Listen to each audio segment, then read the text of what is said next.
lady or revered maternal being, and Killa means both moon and month, right? So this is tied to obviously cycles, the moon in its phases, measurement of months, women, and bodily cycles, marriage, and fertility. Also, right? The imperial festival calendar was based a lot on moon cycles, ceremonial scheduling, protection of women. She was associated with silver hair as well as lunar radiance, eclipses, and cosmic danger, as well as a balance between the solar and the lunar deities, right? So she played a very important role.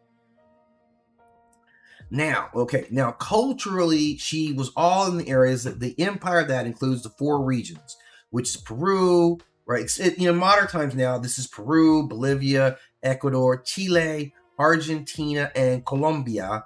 And the moon was observed and revered on the Andes long before the rise of even the Inca Empire. So the Inca did not invent the lunar spirituality from nothing. It was incorporated from older traditions into an imperial religious system. So this distinction matters because it's not necessarily just an Inca religion. It was something that was more tied to the people and the land themselves, although the rulership of the people would change.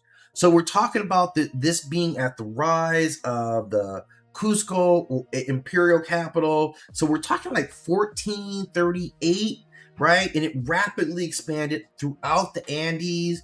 And the Spanish invasion coming in 1530s, we knew about, like, that's when it lasted. It ended there. So we can see like 100 years, like nearly a century, where it was worshipped at that level, but probably thousands of years because of the prior people that lived there and their association. So this was the important thing about it. Now, she's part of a divine family, Inti, who governs the sun, daylight, and solar authority. And she's also associated with Manco Capac, the first Inca ruler, descended from her. So she's very well tied into, overall, other aspects among in the Inca culture or their pantheon, I should say. And even after colonization and all that stuff, they still ranked her as one of the highest powers there in terms of level of importance, right?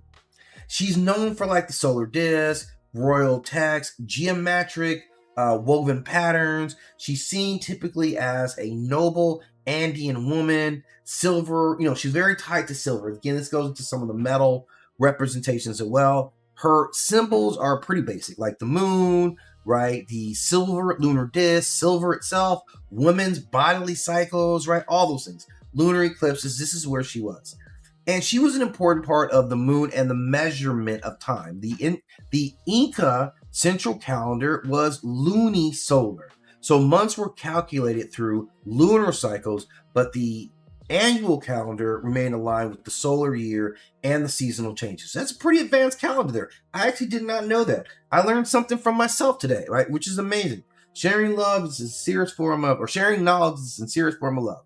So I just showed myself some love. So, we see a lot of power out of this particular character, her association with women. And the big thing that we see, like, Khonsu obviously was a male representation of the lunar deity, right? I'm more used to seeing, like, the female representation, which doesn't mean anything other than that I've noticed it more on my travels. And she had a major cult, primarily women, like it was primarily a priestess cult, right? So lots of opportunities down there for women. And I think those cycles, because they get to be a little more personal, you know, body cycles and things like that, right? So after the conquest, it really died out. She is honored today. I don't know if she's actively worshipped, but we can still see, I think there are still practitioners, people who still keep that belief system alive. I'm going to wager that she's still actively being worshipped, because I know there's been a lot of a lot of focus from the people from those areas, the